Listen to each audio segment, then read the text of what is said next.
Então, vamos lá, gravando. Hoje a gente vai trabalhar a questão dos parágrafos, mas antes eu queria comentar um pouquinho o texto que a gente fez na outra semana, na semana anterior, tá? Que é daqueles dos conectivos. Eu quero mostrar, pelo menos das pessoas que estão aqui presentes, porque é muito interessante como que cada um foi fazendo as soluções. Isso aí é um exemplo clássico daquela coisa que eu estava falando para vocês, da resposta certa. Não tem resposta certa, sabe? Tem alguma coisa que não tem lógica, não tem coerência, e não pode ser. Né? Se o texto fala, se o dado fala que diminuiu as matrículas, você não pode falar que as matrículas aumentaram, por exemplo. Né? Mas tem várias soluções possíveis. Né? Então, a gente pediu, olha, que o primeiro parágrafo fosse um parágrafo de introdução. Então, a gente já começou a trabalhar um pouco a coisa do parágrafo, que a gente vai se dedicar mais especificamente hoje. Tá? Aí, o próximo exercício vai conjugar parágrafo, conectivo, pontuação e tudo mais que a gente falou. Tá? E coerência e coesão, tudo isso. Tá? Então, a gente está indo assim aos pouquinhos, vai aumentando um pouquinho o nível de dificuldade, mas isso é um exercício bem legal, porque eu quis trazer esses dados do censo, porque a gente aproveita e trabalha sobre um tema que tem interesse direto para vocês, que é um documento que acabou de ser publicado, que é bem importante da gente saber. Pronto.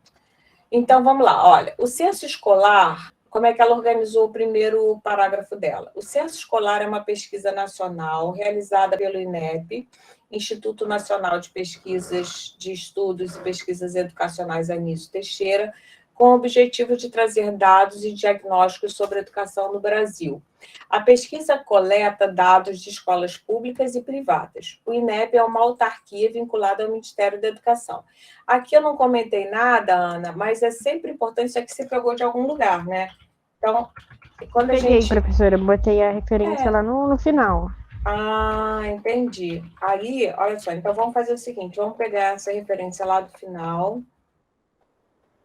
Referência, tá. Aí a referência não bota assim, tem que aprender a botar referência normalmente.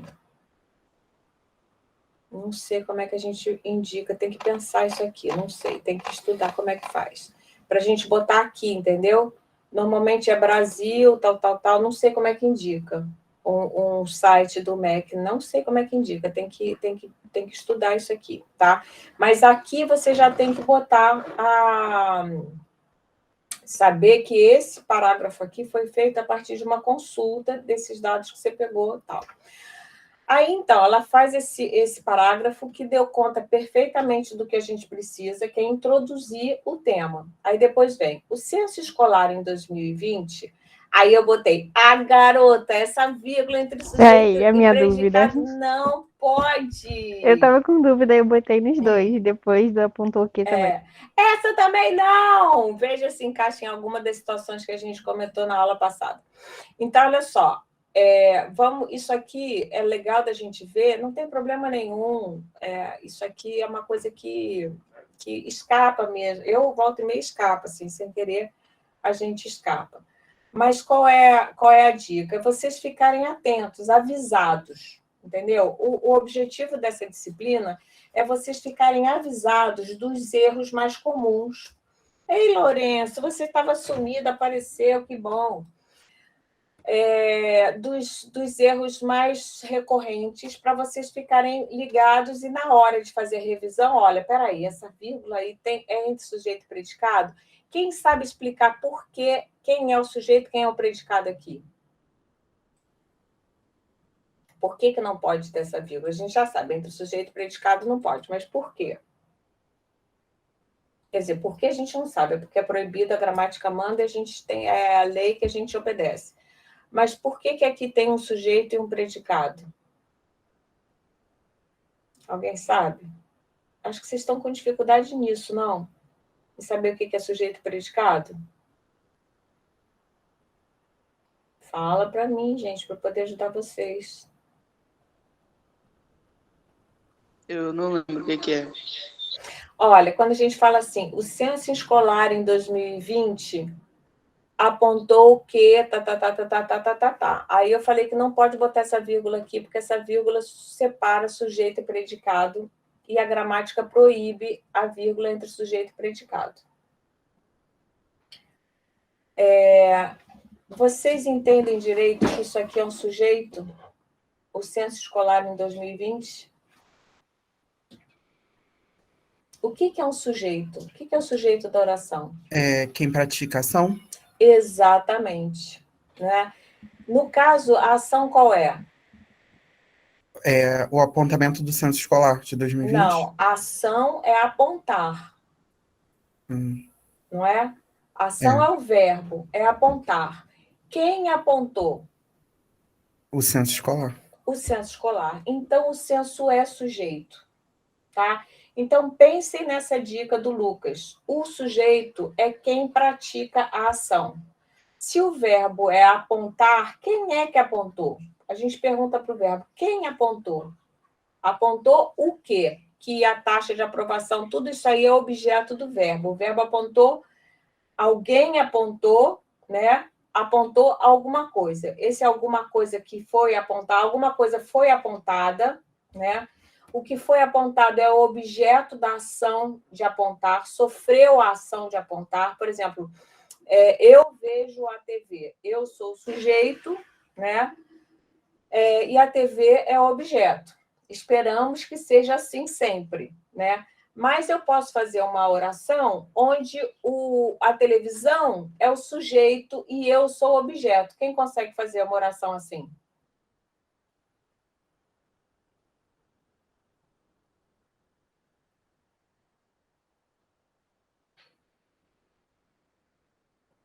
Não? É o Pode quê, explicar de professora? novo, professora, por favor? Ficou um Olha, pouco confuso. eu fiz uma oração na qual, tá? Não é onde, é na qual, uma oração na qual o sujeito sou eu e a televisão é o objeto da ação de assistir, né? Então, eu digo, eu assisto a TV. Quem pratica a ação? Eu. Quem sofre a ação, quem é assistida por mim, a TV, não é? Tanto é que se eu quisesse transformar isso no discurso passivo, da voz passiva, eu poderia dizer, a TV é assistida por mim, tá certo? Mas esse ATV, apesar de estar com cara de sujeito, ele é o sujeito da voz passiva. Porque desculpa, ele é o agente, é o sujeito da voz passiva, é o agente da voz passiva, já não me lembro mais. Mas, enfim, quem continua sendo sujeito sou eu, só que está na forma passiva, está invertido. Oi, Sandra. Agora eu quero uma oração para vocês entenderem o que é sujeito, o que é verbo e o que é objeto. São esses três termos, tá? Vamos fazer aquilo que é legal da gente fazer um quadrinho aqui, ó. Espera aí. Para a gente escrever isso, para ficar mais fácil de visualizar um quadro negro aqui, um quadro branco, né? Aí fica mais fácil, senão fica muito abstrato.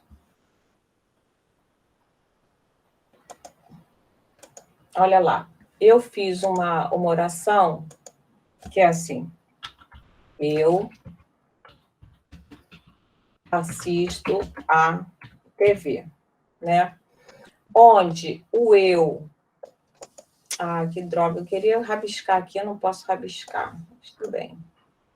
Onde o eu, tá? É o sujeito da oração. Alguém sabe rabiscar aqui? Não pode, não, né?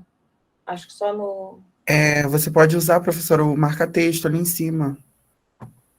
Ai, aonde? O amarelinho ali, ó. A barra amarela, né? Isso. Ah, beleza. Então, sim, mas não era isso que eu queria. Tá, mas pode ser. Então, vamos botar assim, o eu... Não, vamos botar o verbo em vermelho. O verbo é que movimenta as coisas.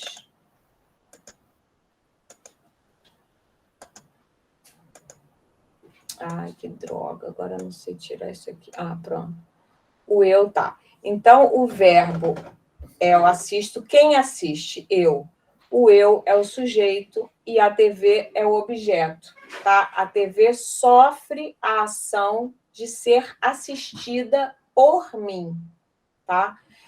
Agora eu quero que vocês façam uma oração na qual a gente inverta essa situação. A TV vai ser o sujeito e eu vou ser o objeto. Ana Caroline, acho que tinha pensado alguma coisa. Foi? Não, eu tava com dúvida também.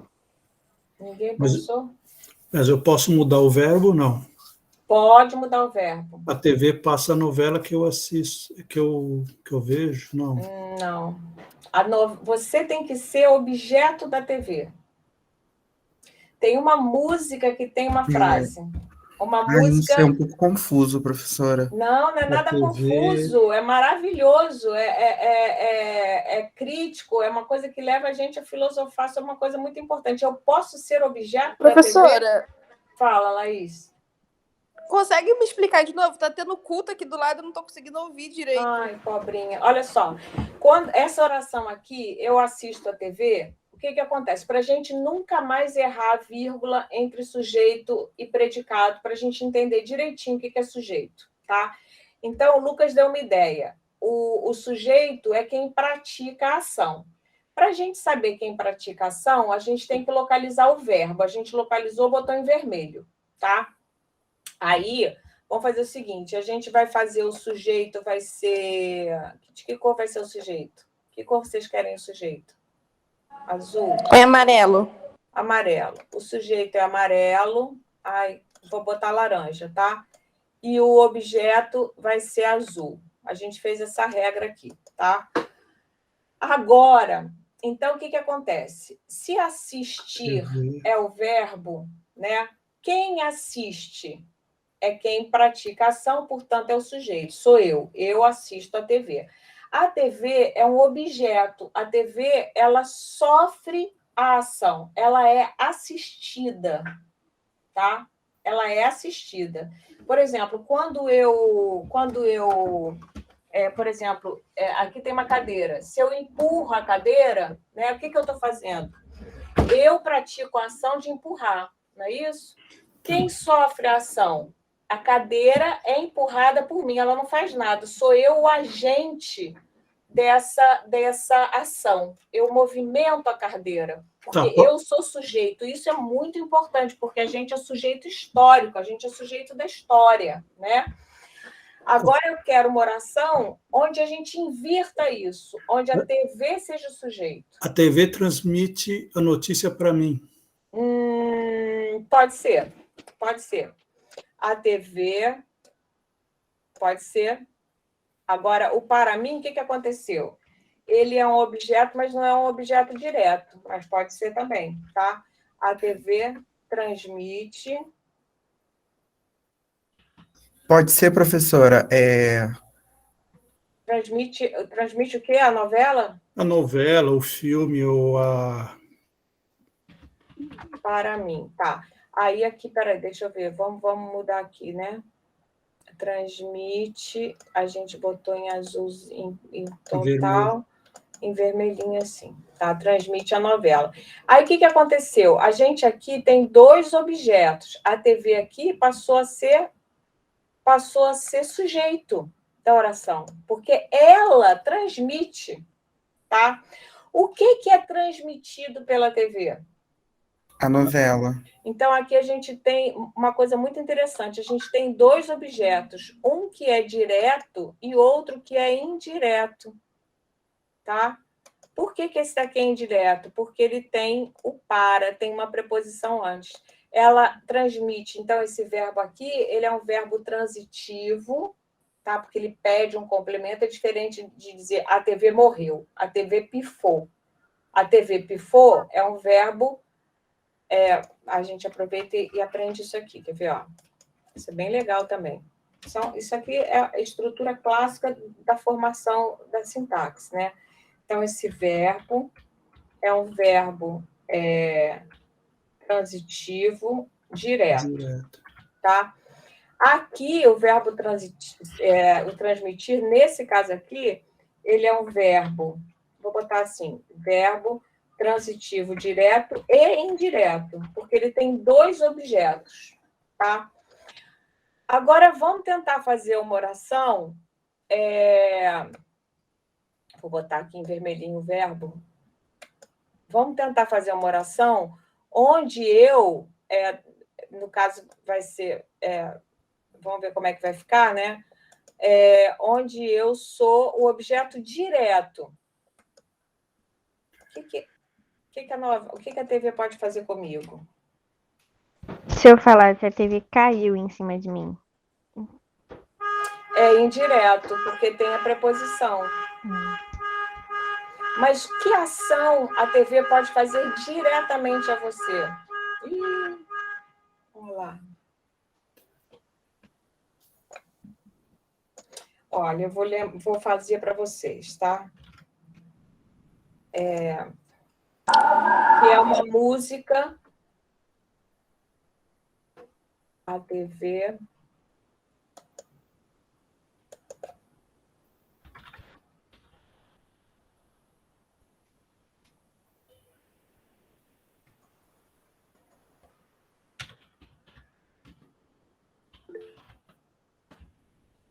Vocês conhecem essa música? Sim, Titãs. Titãs. Ah, meu amigo coroa para salvar. Quem mais conhece Titãs aí?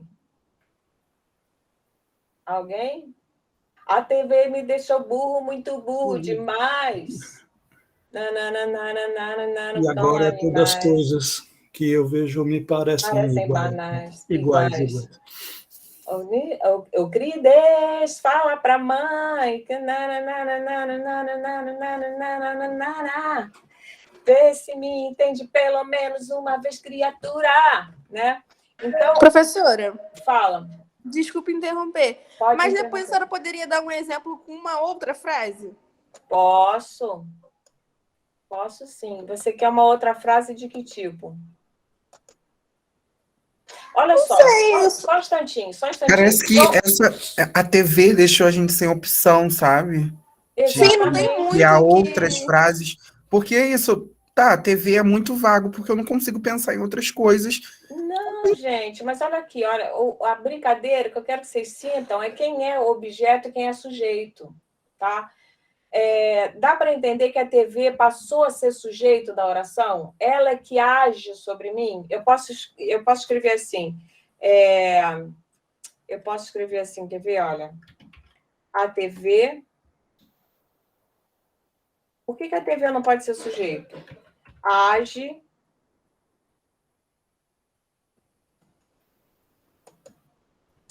A TV age sobre a opinião das pessoas. A TV forma a... Entendeu? Olha aqui, olha. A TV forma a opinião pública. Olha só, isso é verdade ou não? Sim. Não é? E, nesse caso, quem é o sujeito e quem é o predicado? Quem é sujeito aqui? O que eu quero dizer para vocês é o seguinte, através desse exercício aqui, desses exemplos. Eu quero mostrar para vocês que o sujeito, na verdade, ele não é uma coisa essencial, ele é uma função, entendeu? Então, a TV ela pode estar na função de objeto, numa oração, mas ela pode estar na função de sujeito. É uma função que você ocupa, ou não. Entendeu? E aqui, no caso, a opinião pública sofre a ação da TV. A opinião pública é formada pela TV. Então, a opinião pública aqui, no caso, é um objeto direto do verbo formar. Deu para entender isso, gente? Esse exemplo foi bom? Melhorou? Ou ainda estão com dúvida de descobrir quem que é o sujeito? Fala, Lucas, fala. Deu mais clareza, né, para Pois entender. é, mas eu acho legal esse exemplo, porque a gente pode inverter, né? Uma coisa que é sujeito pode passar a ser objeto, e uma coisa que é objeto pode ser sujeito. Depende do Professora, tipo de... e se a gente mudasse a TV para o chocolate? Eu acho que ficaria mais fácil pensar. Chocolate, mas a gente não encontra chocolate nos textos de pedagogia, não. A gente Mas encontra... fica mais fácil de entender, né, professora? Não, mas olha só, o que acontece com chocolate? Eu como chocolate, tudo bem. O Chocolate me deu dor de barriga. O chocolate me deu de Reação do barriga chocolate. também, mas a gente está no ensino superior, né? Então, a TV forma a opinião pública, é uma oração mais interessante, né? Eu acho, do que comer chocolate. Mas, professora, você tá explicando para gente. Para ter mais clareza, a gente pode começar com uma coisa mais óbvia, para depois pular. Mais óbvio do que a TV forma a opinião pública? Não, agora deu para entender, mas a gente estava agarrado tá. lá no início, entende? Não, um instantinho, né? Mas assim, desagarrou fácil. Olha aqui, olha. Eu assisto a TV transmite a novela, a TV me deixou burro, muito burro demais. São exemplos bons para a gente entender que essas coisas se deslocam, entendeu? Então, quando a gente for ler um texto, qualquer texto, muitas vezes a dificuldade da gente de compreensão do texto tem a ver porque a gente não reconhece quem é o sujeito da oração, tá? Então, no nosso caso aqui, olha, no nosso caso, cadê? No nosso caso aqui, do texto da Ana Caroline, o que acontece? O senso escolar é o sujeito da oração, tá? E tudo o resto é o objeto. Quem que aponta o quê? O censo escolar aponta que a taxa de aprovação nos anos fundamentais foi de tanto. Estão entendendo o que acontece? Então, a gente tem que pensar sempre quem é o agente da ação e quem é o paciente da ação, quem é que sofre a ação de ser empurrado, de ser explicado, de ser arguído, de ser qualquer coisa, né? Tá bom, gente? Então, sempre... Mas sabe o que talvez eu erre como a Ana Carolina faz. erra? A gente meio que tenta fazer um vocativo aí. Entendi. Sim, no começo a gente isola ali, não que vendo que é o sujeito. A gente quer dar importância, fala assim, ó, o censo escolar, vírgula. Mas aí não é. Eu entendi. Eu também tinha. Quando você fala assim, a minha mãe. Porque sabe o que acontece? Sabe por que acontece isso? Aí, quando você falou o cara do vocativo, que eu nem sabia que tinha isso, aí eu falei, puxa, hoje por isso, né? Boa dica. A gente agora descobriu um mecanismo aí que a gente não sabia de onde qualquer origem do erro. Porque os erros, gente, eles têm uma lógica. As pessoas não erram por pura estupidez, entendeu? A gente erra porque a gente tem uma hipótese que está errada, mas a nossa hipótese é lógica. Essa hipótese é lógica, né? Então, a ideia... Olha que legal isso que o Cássio está falando aqui, né? E que a Ana Caroline já concordou. A ideia de que isso aqui é tipo um vocativo, você dá uma... né? Isso eu acho que acontece porque na oralidade a gente costuma dizer assim, a minha mãe, ela é muito guerreira, tá? Quando eu digo a minha mãe, ela é muito guerreira, eu repito ela, né? E esse minha mãe realmente tem uma função de vocativo. A minha mãe é muito guerreira. Aí você tira o ela, mas continua botando a vírgula.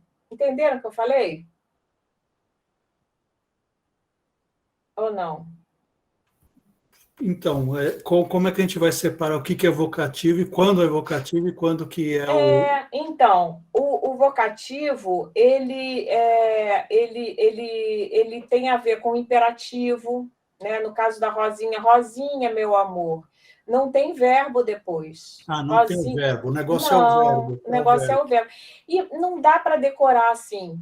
entendeu? O melhor é a gente tentar entender a função que as coisas ocupam na oração. Por isso que eu estava transformando, dando aqueles exemplos que mudam as coisas de lugar. Porque na escola a gente foi habituado a aprender truques e coisinhas de decoração, de decoreba, que atrapalham a gente no final das contas, porque não é assim, a gente tem que raciocinar, tá?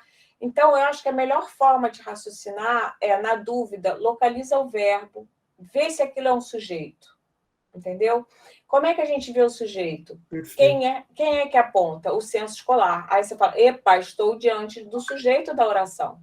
Então, existe uma regra, que eu não sei de onde veio essa regra, que proíbe que exista vírgula separando o sujeito do predicado. Então, não pode, tá? Aí, olha só a solução que ela deu, que interessante. O Censo Escolar, em 2020, apontou que a taxa de aprovação nos anos iniciais de ensino fundamental, do primeiro ano, na rede pública, foi de 98,9%. Posteriormente, em 2021, a taxa de aprovação, eu só fiz apagar isso aqui porque não precisa, tá vendo, Ana? Não precisa dizer de novo, nos anos iniciais, não sei o quê. Ai, professor, não, nem pensei, eu fiz correndo, copiei e colei aí. Só pensei realmente em conectar uma frase na outra. Copiou e colou, não. Você fez muito bem. Você pensou de um jeito bem legal, tá? Você pensou, não é tão fácil assim conectar, né? Mas aí, outra coisa que a gente realmente é um outro exercício, mas que a gente tem que ficar de olho na redação. Eu posso, toda vez que eu puder, não copiar coisas, né? Não copiar, não repetir, é outra coisa que a gente tem que ficar atento na nossa correção. Tem repetição? Como é que eu posso substituir ou eliminar essa repetição?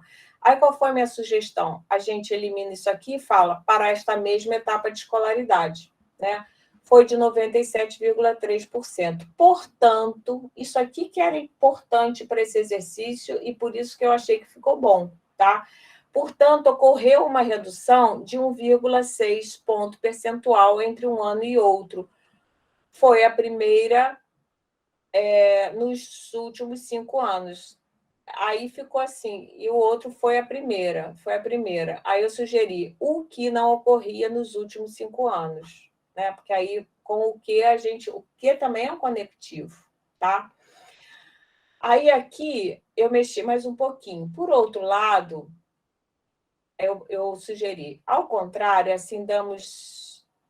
E, ó, mais ênfase, não acha? Olha aqui o erro que eu fiz aqui, olha. O mais e o mães, né? Assim damos mais ênfase, não acha? Ao contrário, nas escolas particulares, você deve ter pensado em escolas particulares, são sujeito à oração, mas não. Repare como verbo. Isso aí é outra coisa que eu estou dando atenção para ela, mas tá. Por outro lado, nas escolas particulares, para esta mesma faixa, houve um aumento, né, de 2,6 percentuais. Então, enquanto nas escolas particulares, nas escolas públicas, houve uma redução de aprovação, nas escolas particulares houve um aumento. Houve um aumento em relação. Peraí, cadê? Onde é que a gente estava? Houve um aumento. Também entre 2020 e 2021.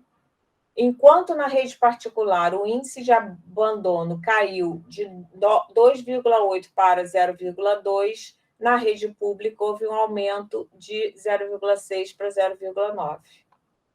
Contudo, aqui tem um erro de conexão. Por quê?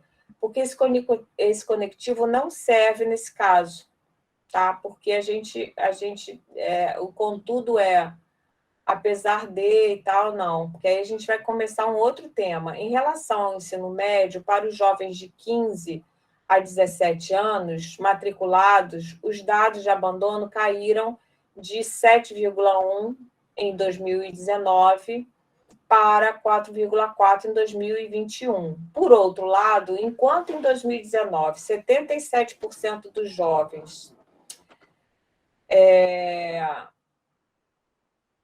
dos jovens entre 15 a 17 anos estavam matriculados no ensino médio regular, em 2020 essa taxa caiu para 74,9%, né?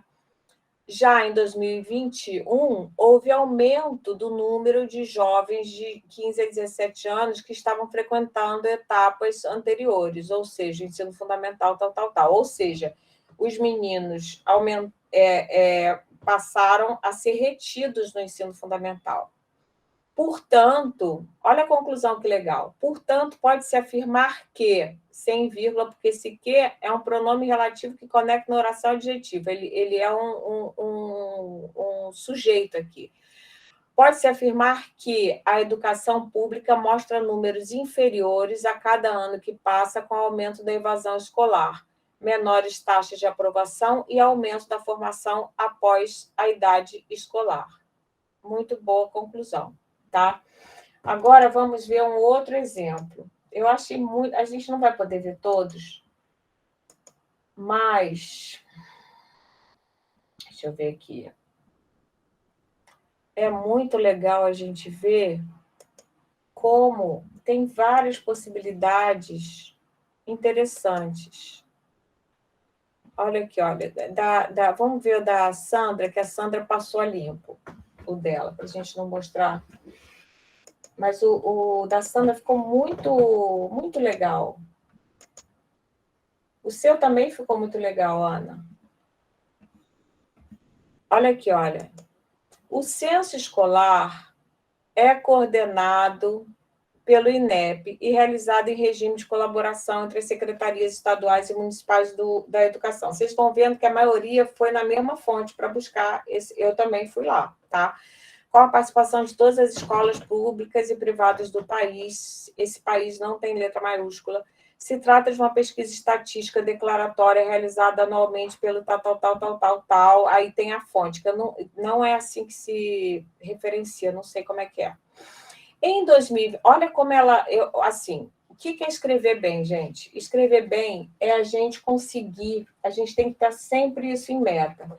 A gente conseguir escrever o mais simples possível e a forma mais econômica. Quanto mais econômico, mais elegante o texto é. Ao contrário do que ensinam a gente normalmente na escola, ficar botando adjetivo, ficar enrolando, embromação, isso não é legal, não facilita a redação. Olha só, olha como é simples a solução dela. Nas escolas particulares, em 2020, a taxa de aprovação nos anos iniciais de ensino fundamental, aí ela já botou primeiro ao quinto ano, na rede pública, foi de 98,9%. Já em 2021, houve uma redução de 1,6 ponto percentual na taxa de aprovação, com 97,3% nos anos iniciais. Esta redução de um ano para o outro foi a primeira nos últimos 5 anos. Ela suprimiu... não suprimiu nada. Ela resolveu tudo em 4 linhas. Ficou muito claro, não ficou, gente? O que vocês acham? Sim, mas, professora, eu tenho uma dúvida sobre isso. Fala. Que se a pessoa tiver um jeito de escrever que ela escreva muito, como um estilo, assim, dela mesma escrever, que não resume tanto e que não poupa palavras, não dizer assim, dependendo do texto, isso é sempre uma coisa ruim? Olha, é uma questão de estilo, Lourenço. Essa pergunta é complicada de responder, porque realmente é uma questão de estilo, né? Tem certos textos, no trabalho acadêmico, a economia ela é muito bem-vinda, tá? O estilo prolixo, ele não é muito bem-vindo, né? Agora, por exemplo, se você está escrevendo um romance, ao contrário, né? Pode ser bem-vindo uma descrição e tal. A ideia geral, mesmo assim, por exemplo, o Graciliano Ramos não diria isso. O Graciliano Ramos defendia a escrita enxuta, né? Aquela coisa que ele fala que a escrita devia ser que nem quem se mete a escrever devia fazer que nem as lavadeiras lá da região dele, né? que depois esfregam a roupa para tirar tudo, para ela ficar seca, para ficar mais elegante possível. Porque você ganha força elocutatória no seu texto, entende? É claro, você pode ser... Eu entendi sua pergunta.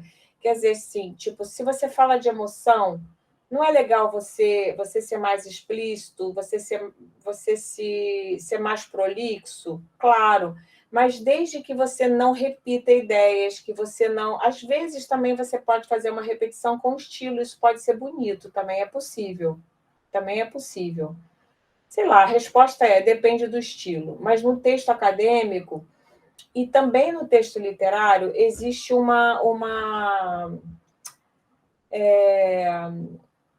é indicado que o texto seja mais enxuto possível. O bem escrever tem a ver com isso, tá? Sim, não, mas você me respondeu, é isso que eu queria saber mesmo. Porque, tipo, depende, e também do estilo, depende da função do texto.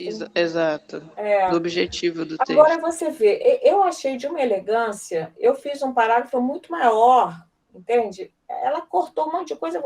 E é claro, você lê ali e você vê o que aconteceu, entendeu?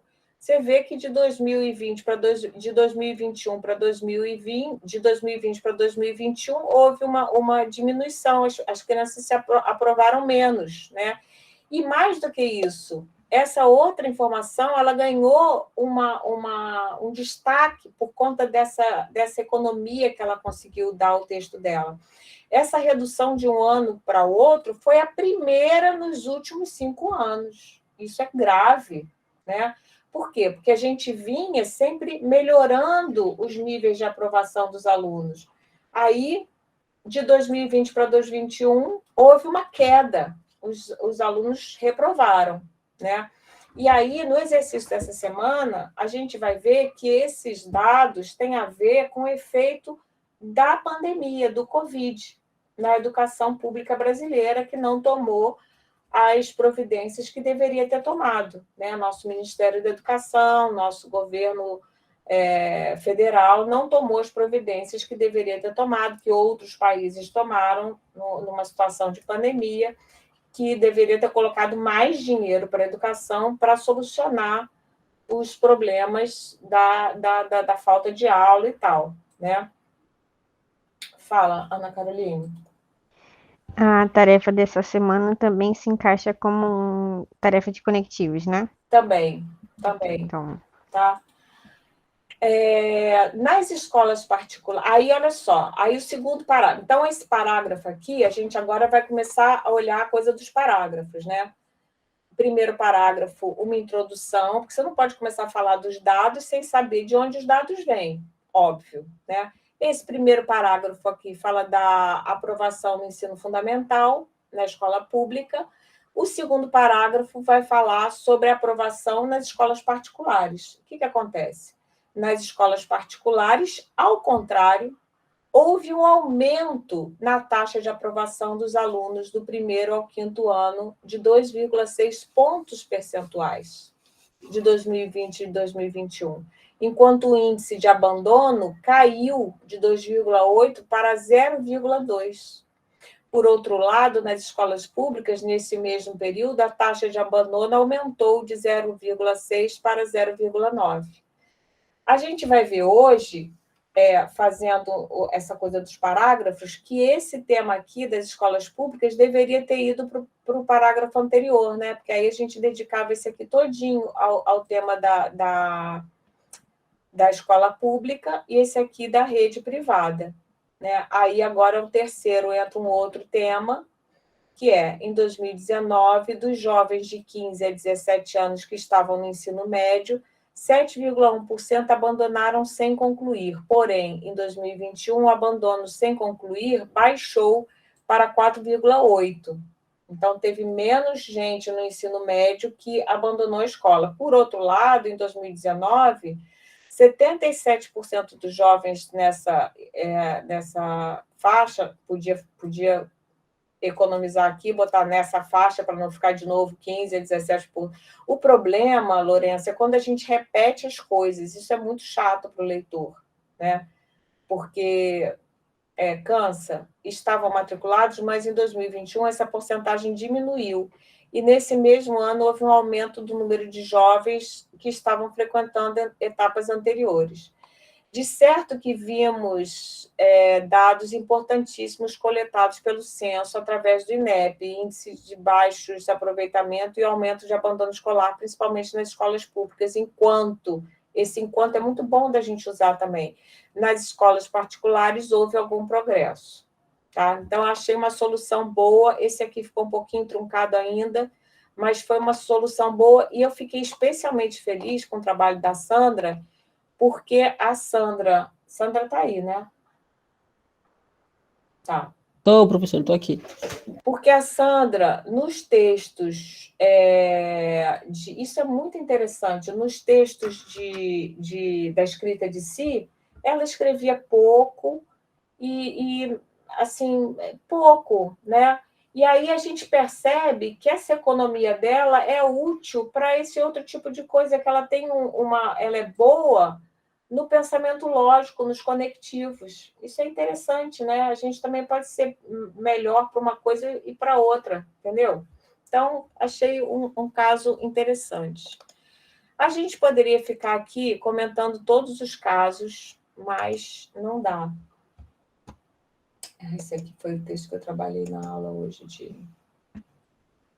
Então, deixa eu ver se a gente pega só mais um aqui. Quem mais que está aí? Suzana.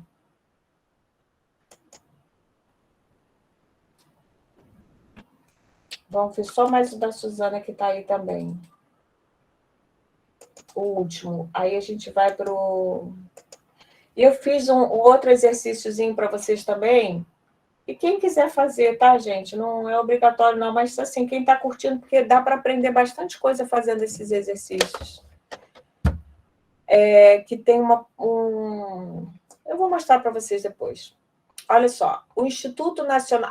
vamos ver aqui, olha. Também, separando, isso aqui todo mundo faz. O Instituto Nacional de Estudos e Pesquisas, INEP, vírgula, foi criado... Quem sabe explicar isso aqui? Há mais de 80 anos. Por que não pode ter essa vírgula? Cadê o Lucas? Vai lá, Lucas. Usa a sua explicação do verbo que em praticação, vê se funciona aqui.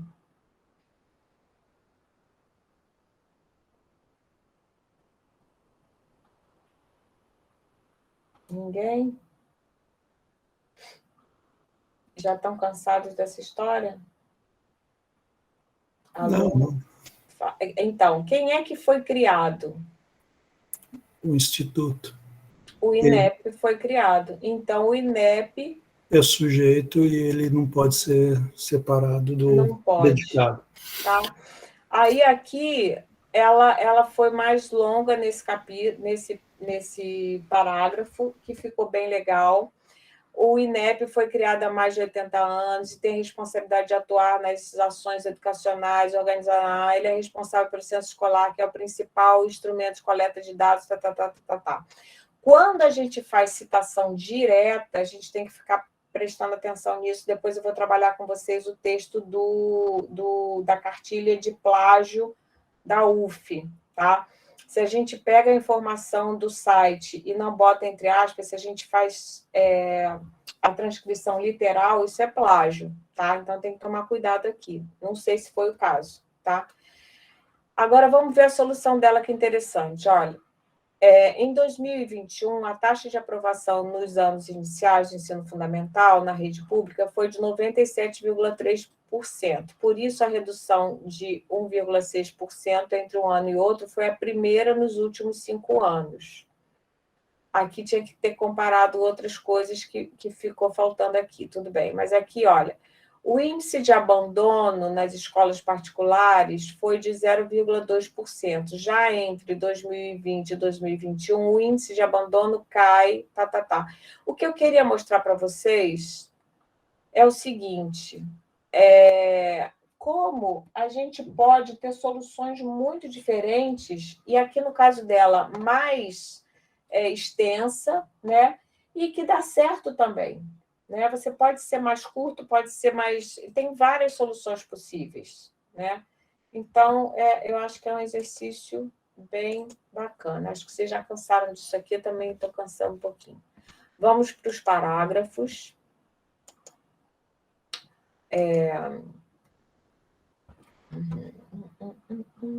Eu vou arrumar direitinho o negócio do sujeito do predicado para vocês, podendo rabiscar direitinho, e vou mandar para vocês. Que aí vocês não vão esquecer. Mas eu acho que hoje a gente descobriu uma coisa muito interessante, que foi a origem do erro. Qual é o raciocínio que leva ao erro? É achar que o sujeito é um apoio, é um vocativo, né? Eu acho que isso foi bem legal. Então, vamos lá. Olha só.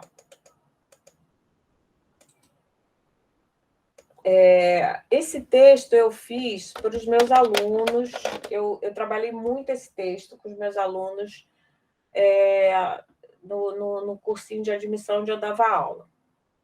E funcionou bastante com eles. Comparar alas de escola de samba com parágrafos de um texto da samba ou sobre coesão e coerência textuais. Alguém quer ler para mim? Vamos fazer o seguinte, vamos tentar circular, cada um ler um parágrafo? Vamos fazer aquele negócio do jogo da bola? Um lê um parágrafo e o outro pega o outro parágrafo. Vamos? Quem anima? Eu começo. Vai. Pode sim. Como organizar um texto em parágrafos? Para que servem os parágrafos? Para responder a esta pergunta, vamos usar uma metáfora.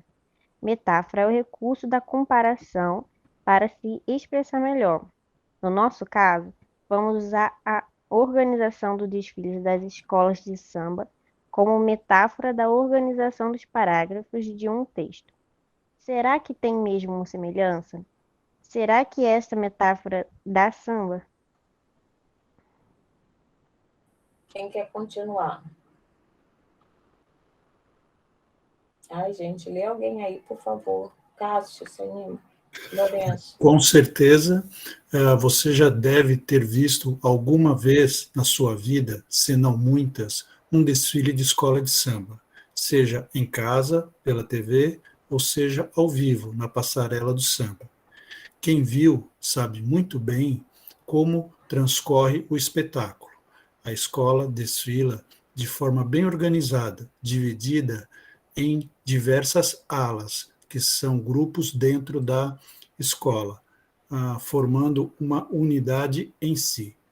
Dependendo do enredo, que podíamos comparar com o tema da redação, pode-se ter inúmeras possibilidades de alas. Cada ala tem uma fantasia própria e representa um trecho do enredo, assim como os parágrafos. Algumas destas unidades, como veremos, são especiais. Tá? Então, até aqui está tudo bem, né, gente? A gente está tentando usar a metáfora da escola de samba como as alas como metáfora dos parágrafos. Tá ok, gente? Então, a gente tem o enredo que vai passando, tem cada ala, então a gente está imaginando que cada ala é um parágrafo do texto, cada parágrafo do texto funciona como uma ala, tá bom? Assim, só que tem mais alas que são especiais. Assim, temos na abertura do desfile de cada escola a comissão de frente. Essa ala pede passagem e saúda o povo e o jurado. Antigamente, era principalmente formada pelos integrantes mais idosos e tradicionais da escola, que de alguma forma estivessem envolvidos com a sua história. Nos dias de hoje, entretanto, com o poder que a televisão exerce na nossa sociedade, no lugar dessas celebridades do samba, se tornou moda convidar para desfilar na comissão de frente celebridades globais, que na maioria das vezes nem sabem sambar e muito menos encontram-se ligados à história, ligadas, né, às celebridades. Está vendo? Ó, aqui, olha, a concordância. Ligadas às celebridades que estão ligadas à história da escola. De toda forma, essa ala é fundamental, justamente para apresentar o enredo que vai ser desenvolvido. além de despertar a atenção do público para o enredo que vai ser apresentado. Opa, tá horrível isso aqui. Essa aula é fundamental, justamente para apresentar o enredo que vai ser desenvolvido. Acabou. Hein? Né? Tá vendo como a gente vai corrigindo? Vamos lá, quem quer continuar lendo? Lourenço? Eu posso continuar? Vai. Podemos comparar esse primeiro bloco com o primeiro parágrafo de um texto, que tem como função justamente despertar a atenção do leitor para o tema a ser desenvolvido. O primeiro parágrafo é muito importante, assim como a comissão de frente nos desfiles de escola de samba. É o primeiro contato com o público e pode causar tanto impacto positivo, como simplesmente fazer com que o telespectador decida aproveitar o momento para fazer um lanchinho na cozinha. Quem nunca? Ou abandonar a leitura. Olha, tá faltando um H aqui no lanchinho, né? Então, acontece isso mesmo, né? Quando a gente vai ver escola de samba, quando a gente vê que aquelas escolas de rebaixadas, né? Aquelas escolas mais ruinzinhas, assim, quando você vê a comissão de frente e já é ruim, você fala, vou aproveitar agora para fazer um lanche, porque já são 2 horas da manhã, sei lá que horas é, né? O pessoal que vira para ver a escola de samba. Isso aí não vai ser legal, porque a comissão de frente... Agora, quando você vê uma comissão de frente espetacular, você para tudo, você pode estar com vontade de fazer xixi, você fica ali, porque você diz, meu Deus, está muito bom isso, essa daí vai ser campeã, eu quero ver o resto, né? Tem um romance de Clarice Lispector, por exemplo, que começa com uma vírgula. Pode isso? Na criação, como diz um amigo, não há o que não haja. O parágrafo começa assim, é um livro, tá, gente? Que é acho que é Paixão Segundo G, não é? Acho que é esse livro. Que ele começa assim, olha, vírgula. Estando ocupada, viera das compras de casa e tá. Isso produz um efeito muito constrangedor e instigante ao mesmo tempo. Uma sensação de ter pego o bonde andando. Parece que a história já estava sendo contada antes, mas é a primeira página do livro. Começa com uma vírgula, tá? Não tem aquele espaçamento de parágrafo, não tem nada. Tem a vírgula e começa essa frase assim. A sensação de que você pegou o bonde andando, que desperta o desejo de seguir a leitura. No carnaval, as escolas têm apostado cada vez mais nessa ala, na comissão de frente, inovando até com homens voadores. Vale tudo para despertar o interesse do público. Tá? Vamos lá. Quem mais continua? Sandra, quer ler? Leia, professora. Vai. A seguir, vem o Abre Alas, que é a primeira alegoria apresentada pela escola de samba e é a única que não obrigatoriamente precisa fazer parte do enredo. Normalmente, traz o símbolo da escola, a águia da Portela ou o tambor da mangueira, por exemplo. O que seria isso no texto? Sei lá, as metáforas não precisam ser perfeitas. Acho que a comissão de frente e o Abre Alas estão associados e têm a mesma função, sendo que enquanto a comissão de frente de um texto é a apresentação do tema a ser tratado, o Abre Alas no texto é um toque de personalidade do autor, assim como o é para a escola de samba. Entendeu esse o é aqui? Assim como isso é também para a escola de samba. Aí você bota esse o aqui, que para você não repetir de novo, assim como o Abre Alas é para a escola de samba. É um truquezinho para a gente não repetir. Toda escola de samba tem também a ala das baianas, uma ala tradicional e muito respeitada, pois é formada pelas senhoras mais antigas da escola. Eram as baianas quituteiras, que quando o samba ainda era reprimido, né, quando era perseguido o samba por ser uma manifestação dos negros, né, ofereciam suas casas para o pessoal fazer as rodas de samba. Depois, essa ala passou a ser formada por homens musculosos e valentões, fantasiados de baianas. Descobri isso, gente, nos antecedentes do carnaval. Ele se dispunha em 2 fileiras nas laterais do grupo que desfilava, segurando uma corda de cada lado para impedir que o povo que assistia ao desfile invadisse a escola. Era o cordão de isolamento. Tem também a voz da porta-bandeira e do mestre-sala, que fazem aquele showzinho que todo mundo conhece. A porta-bandeira desfila com o estandarte da escola, sambando como ninguém, enquanto o mestre-sala samba em torno dela, cortejando-a com o seu pandeiro. Agora, olha aqui, olha, ficou sambando e sambando, né? Sambando como ninguém. Enquanto o mestre-sala samba, não ficou legal, não, né? Vamos arranjar um outro verbo aqui para o mestre-sala? Quem dá uma ideia para melhorar esse texto? Não sei. O que ele faz em torno dela? Corteja, né? É, porque já está cortejando ali. Então, bota aí, mestre-sala cortejando. Né? Se ficar só assim. Corteja. E no pandeiro é um leque, né? É verdade. Como é que é o nome daquilo? É um leque de plumas, né? Não, acho que tem uma cuíca, não é? Não, que ele fica abanando, né? Ele fica jogando vento, é um leque, né? É verdade. É verdade. Cortejando-a com seu leque. Enquanto o mestre-sala corteja, né? Gente, eu já mexi, é porque eu perdi, eu falei para vocês, né? Eu perdi o arquivo digital desses textos. Aí eu tenho versões antigas dele impresso.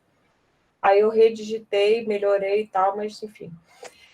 De todas as alas, a bateria é de maior importância. É ela que vai dar o ritmo ao desfile.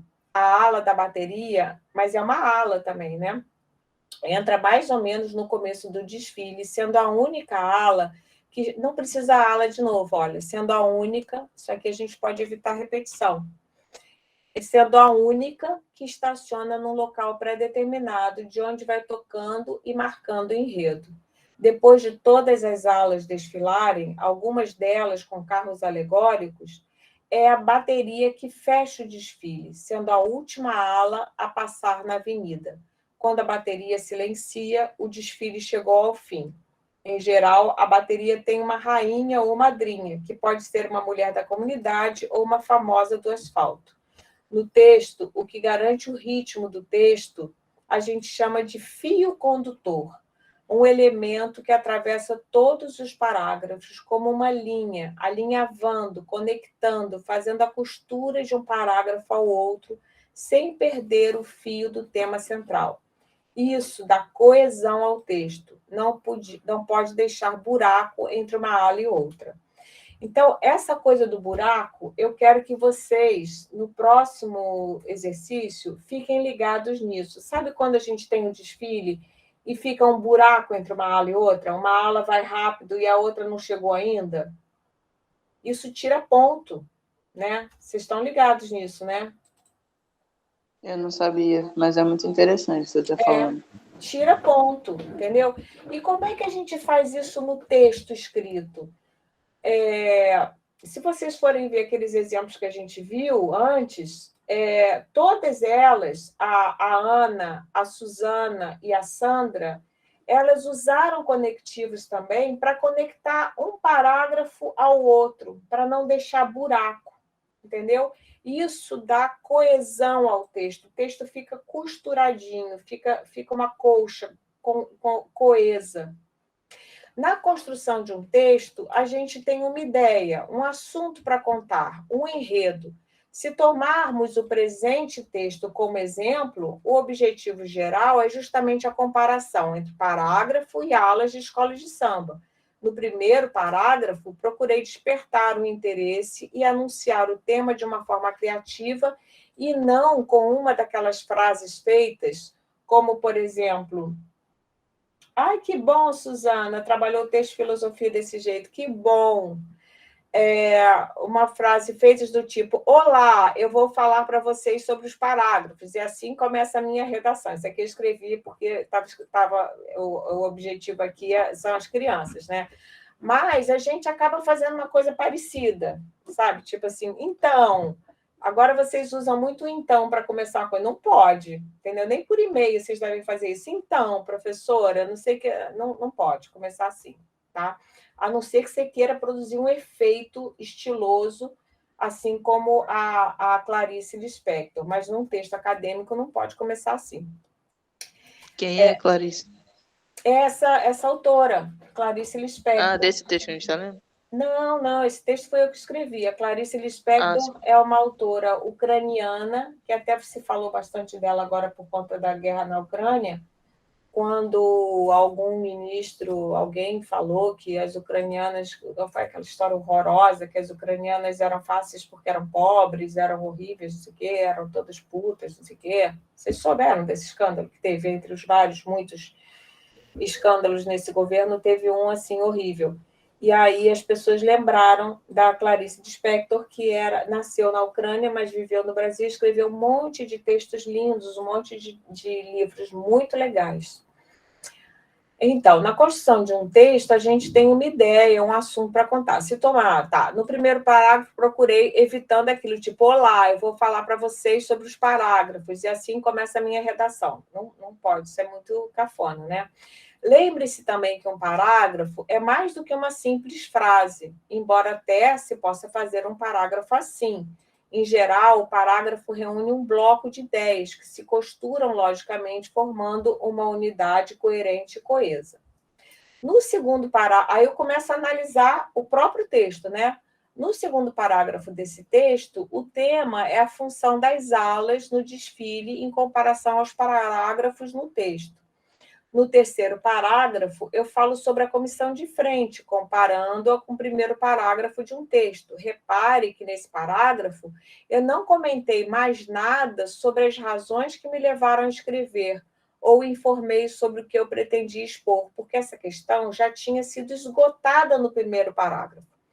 Da mesma forma, gente, aqui está a dica muito importante. Da mesma forma, nas escolas de samba, não se vê um artista global desfilando na ala das baianas, nem uma baiana que saiu atrasada se meter entre o mestre-sala e o porta-bandeira, ou ainda a porta-bandeira no meio da bateria, estacionada, né? Se um folião da ala dos nobres, com a fantasia toda dourada, se atrasar e se misturar à ala dos mendigos, onde os foliões se vestem com trapos cinzas, por exemplo, a escola perde ponto, tá? Isso às vezes acontece, e aí é uma merda total, né? Porque você tem a ala normalmente ela toda tem uma mesma cor, né? Todos têm tem uma unidade ali na ala, não é isso? A ala tem, por exemplo, todos de dourado, são os nobres, não sei o quê. Eu falei aqui porque foi a experiência que eu tive, que eu vou contar daqui a pouco para vocês, de uma vez que eu desfilei, em 1989, que a professora é velha. E aí, é isso, você está na ala dos mendigos, todo mundo está com roupa cinza, acinzentada, assim, esfarrapada, né? E se uma baiana perdeu o ritmo ali, se atrasou, e se ela ficar na minha ala, ela está fora do lugar, entendeu? Você perde coerência textual. Cada ala ou cada parágrafo deve ter um conjunto uniforme, em consonância com o mesmo subtema, ou seja, cada parágrafo é um subtema do tema geral. Isso é o que se chama de coerência textual. Não seria coerente encontrar uma baiana ou um cara todo dourado na ala dos esfarrapados, entendeu? Não é coerente. Fica assim, o quê? Você não estava falando da educação básica e, de repente, agora você está falando da universidade nesse parágrafo? Não pode. Tem que abrir um outro parágrafo para falar da universidade. Aí bota todos os assuntos da universidade e ensino superior num parágrafo próprio, cujo tema vai ser ensino superior. Estão entendendo isso? Depois que a bateria desfila, mais nenhum integrante de outras alas pode passar na avenida. Já foi dado o desfecho. O último parágrafo, como veremos, é a chave de ouro de um texto. Deve-se fazer aqui uma espécie de conclusão, de arremate, de acabamento. Observem que palavra curiosa é essa. O que vocês acham de interessante da palavra acabamento? Por que eu fiz essa exclamação aqui no meio, esse parênteses?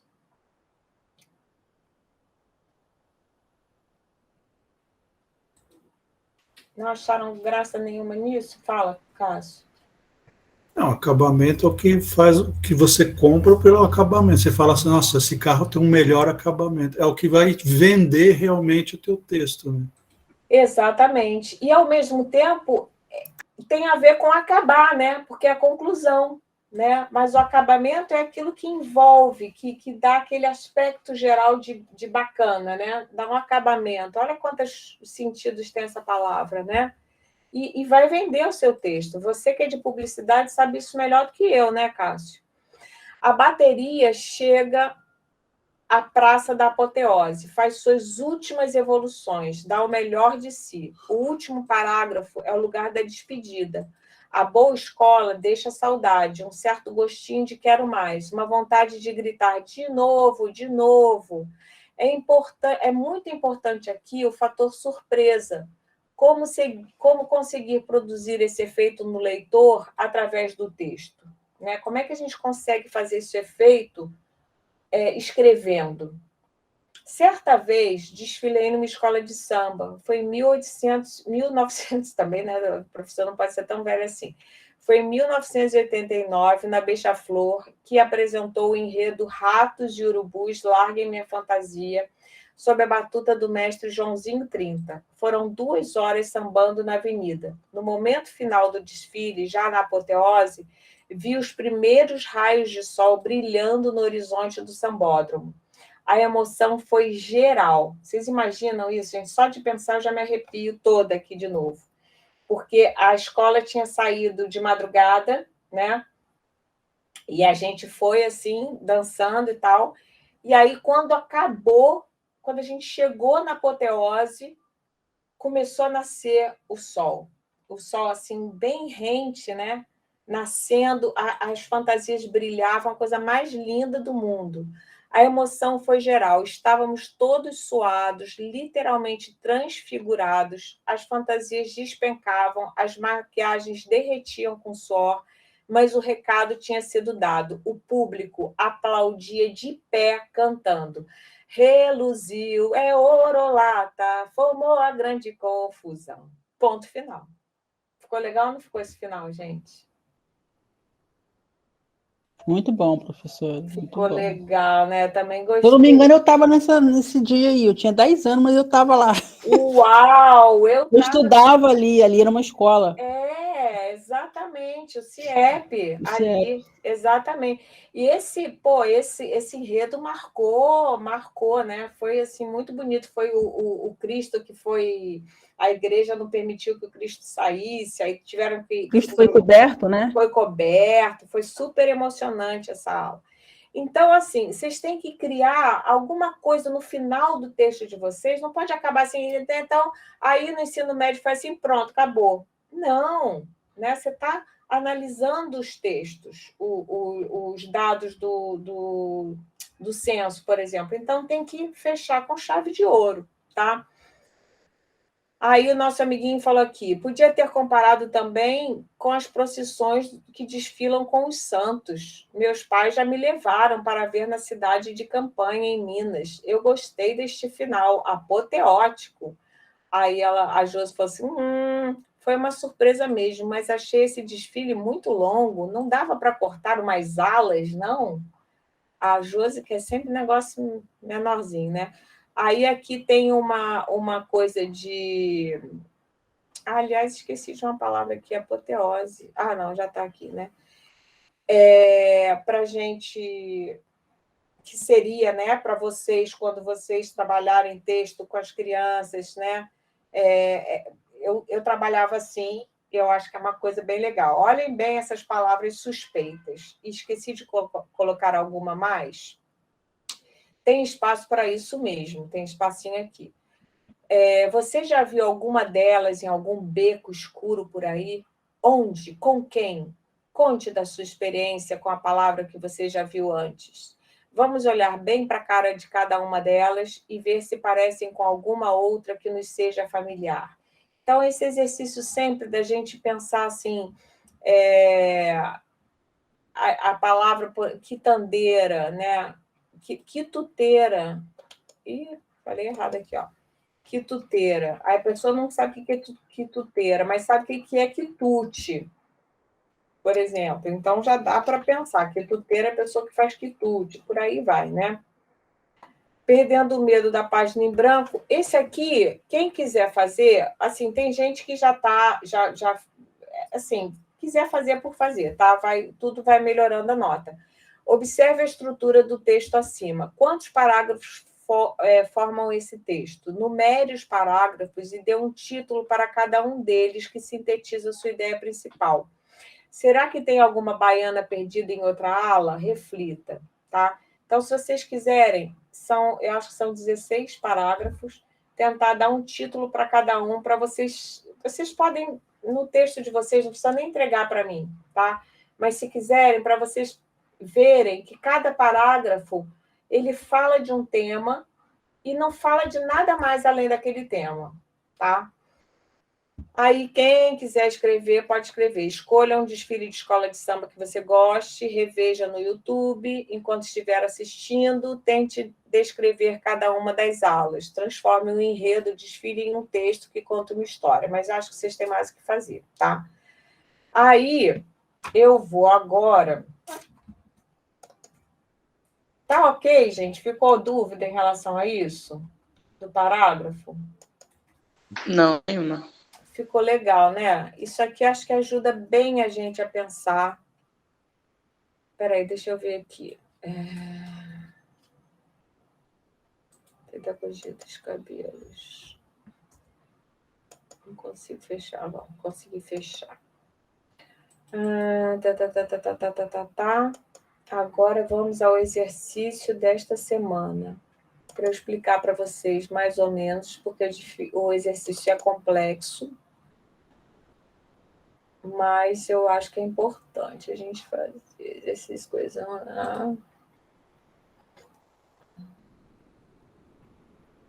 Hoje é dia... Ah, tá aqui. Hoje é dia 22, né?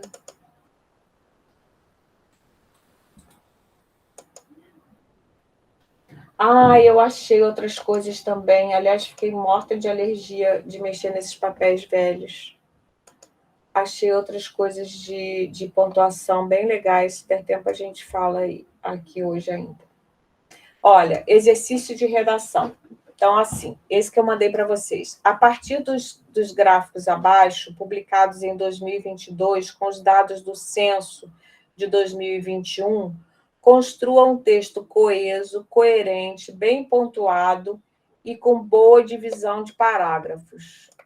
Isso aqui não ficou direitinho, vamos arrumar, pronto, tá? Então, a gente vai ter...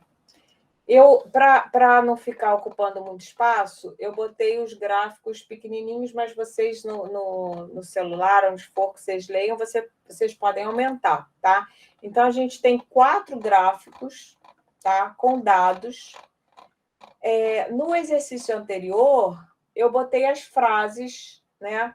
Aqui não tem as frases, mas a gente vai tirar as frases do próprio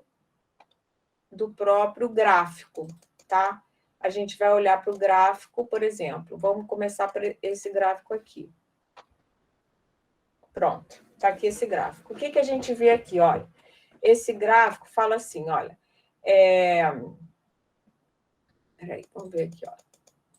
Começar. A meta 15 do Plano Nacional de Educação tem como objeto de interesse garantir que todos os professores e as professoras da educação básica possuam formação específica de nível superior, obtida em curso de licenciatura na área de conhecimento em que atuam. O indicador de adequação da formação docente sintetiza a relação entre a formação inicial dos docentes de uma escola e as disciplinas que eles lecionam, considerando o ordenamento legal vigente. Então, como é que é a história? A gente espera que o professor de educação física seja formado em educação física, né? A gente espera que o professor de ciências seja formado em ciências, que o professor de arte seja formado em artes e assim por diante. Mas, na prática, a gente vai ver que não é isso que acontece, como muitos de vocês devem ter tido experiência de ter professor, especialmente de física, de química, que não eram de química e de física, né? De sociologia, que era, de repente, o professor de português, que dava aula de sociologia. E isso não é legal para a educação.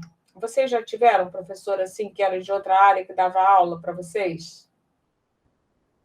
Quem já Eu teve? tinha uma professora de espanhol que ela deu aula para nós no ano seguinte de português e não foi legal, não.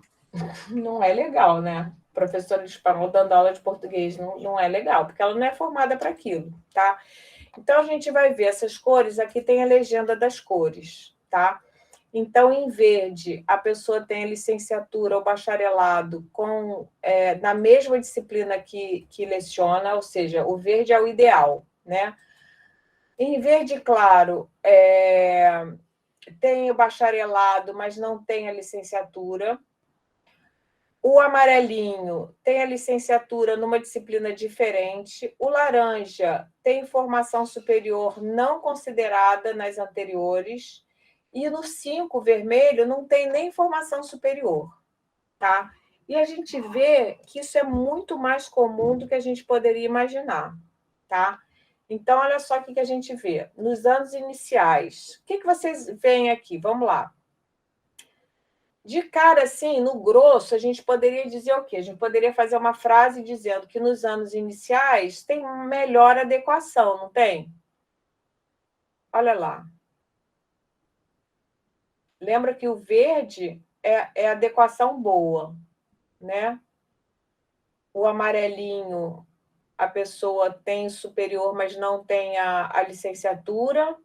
O laranja, a pessoa tem o nível superior em outra área. E em vermelho, a pessoa não tem nível superior. Gente, tem gente que dá aula no ensino médio que não tem nível superior. Vocês não acham impressionante isso? O que vocês acham? Fala, gente, impressionante, isso é absurdo, não poderia acontecer nunca, tá? Então, vocês vão fazer, a partir desses dados, né, comparar esses gráficos aqui e fazer tipo um parágrafo, tá? Lembrando que vai ter que ter um parágrafo de introdução que vocês vão criar, né? E mais esses outros parágrafos. Esse aqui, por exemplo, fala da trajetória dos estudantes na educação básica. Eu estou querendo fazer vocês pensarem que aquele exercício anterior que a gente fez, tá? Que a gente viu que as escolas particulares estavam com desempenho melhor no último ano, isso se deu, gente, por conta da pandemia, tá? Também piorou muito a situação na pandemia para as escolas particulares. Esse gráfico aqui é interessante, olha, a trajetória dos estudantes da educação básica. Aqui a gente vê a evolução da taxa de aprovação. O que aconteceu aqui, olha, em 2020, no ano da pandemia? O que a gente viu aqui? A taxa de aprovação, o que aconteceu? Subiu, né? Subiu, né? Subiu por quê? Porque destaca-se que a elevação abrupta da taxa de aprovação foi influenciada pela adoção de ajustes no planejamento curricular nas escolas frente à pandemia, está alinhada às recomendações do Conselho Nacional de Educação e de organismos educacionais, que era de passar todo mundo a si mesmo. As entidades recomendaram que as redes de ensino e as escolas adequassem os critérios de avaliação dos alunos, considerando os objetivos de aprendizagem efetivamente cumpridos, tá? Para evitar, assim, a retenção e abandono escolar. Então, isso aqui é um dado interessante também, que fala dos anos iniciais, dos anos finais do ensino médio. Aqui, nesse gráfico, a gente tem a resposta educacional à pandemia, comparando a educação pública com a educação privada, né? Então, o que a gente vê? a educação pública, aqui, olha, aqui chamou muita diferença, né? As escolas públicas retomaram as atividades presenciais, a escola, desculpa, privada retomou logo as aulas, enquanto as escolas públicas tiveram que ficar fechadas. Está vendo? E isso prejudicou muito os alunos, porque os alunos das escolas públicas não têm acesso à internet. Tá? Então, eles ficaram sem estudar, enquanto que os alunos da escola privada puderam e conseguiram investir mais dinheiro e continuaram estudando. Tá? Aqui a gente tem uma distribuição das matrículas no ensino da educação básica, então a gente vê que a maior parte da educação básica está no município, no estado. Federal só tem esse pedacinho pequenininho, 0,8% só que são escolas federais, que são as melhores das públicas, né? E a gente tem uma faixa bastante grande de escola privada, mas a maior parte ainda é pública, né? Então, a gente pode dizer que só esses pouquinhos aqui tiveram a chance de estudar melhor durante a pandemia. Os outros todos ficaram prejudicados durante a pandemia, tá?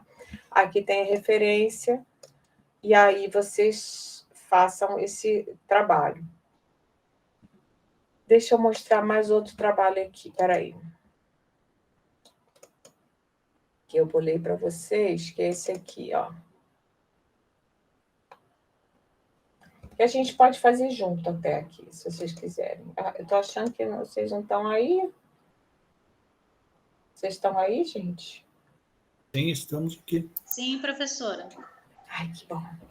Então, vamos lá. Eu sou super animada com essa aula.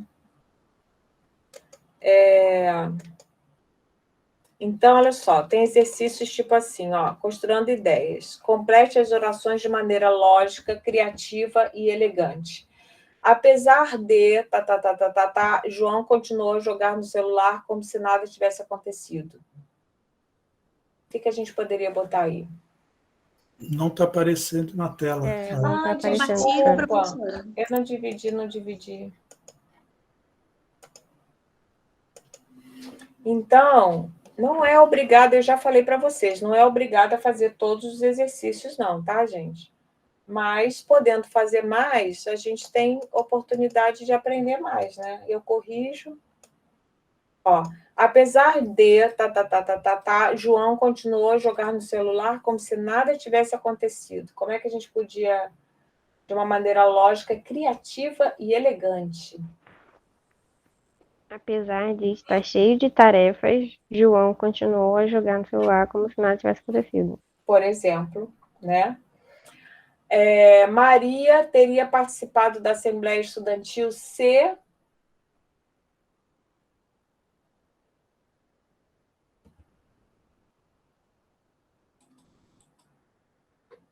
Fala aí, alguém, gente, tenta.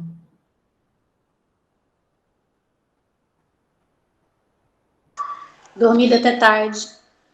Teria participado da Assembleia se dormido até tarde? Fala aí, Suzana. Melhor aí. Se não tivesse dormido até tarde. Isso. Maria teria participado da Assembleia Estudantil se não tivesse dormido até tarde. Ótimo, tá? Então, são umas coisas assim... Esse aqui, olha, à medida que formos... Como é que a gente completa isso? À medida que formos escrevendo, sei lá, vamos melhorando a escrita? Por exemplo, muito boa, à medida que formos escrevendo, vamos melhorando a escrita, né? E aí são vários exemplozinhos, eu peguei também, tem os casos aqui de pontuação, de crase, eu fiquei pegando coisas que das anotações que eu tenho, das coisas que vocês costumam errar mais, sabe? Para vocês, é um exercício, assim, que eu acho que ajuda a pensar, tá? O que mais que eu preparei? Esse você mandou hoje? Não mandei ainda. Vou mandar esse hoje, tá? E o que mais que eu queria mostrar para vocês? Ah, sim, eu achei a minha pasta de coisas antigas desse curso, e aí eu fiz de pontuação vários aqui. Melhorei, quer ver? Esse aqui, por exemplo. Porque eu não estava... tá aqui, já entrou, olha. Pontuação, ponto e vírgula. Vou mandar todos para vocês.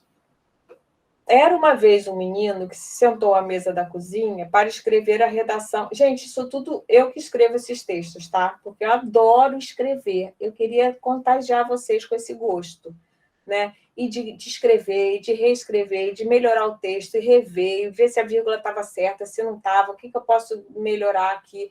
É gostoso isso, sabe? Não sei, eu gostaria que vocês gostassem também. Eu adoro brincar disso.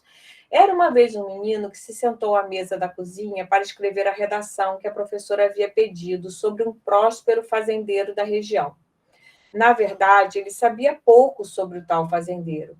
E depois de matutar um bocado, arriscou semear a página em branco com esta frase, na esperança que dela brotasse algo mais. Cássio, lê para mim a frase. Lá no vale... nossa, peraí, deixa eu começar de novo. Lá no vale, um fazendeiro tem um bezerrinho novo, e a mãe do fazendeiro é também o pai do bezerro, e todos os outros filhotes, que são muitos. Estranho, né? O que vocês Estranho. acharam? Estranho. Quem quer comentar alguma coisa aí?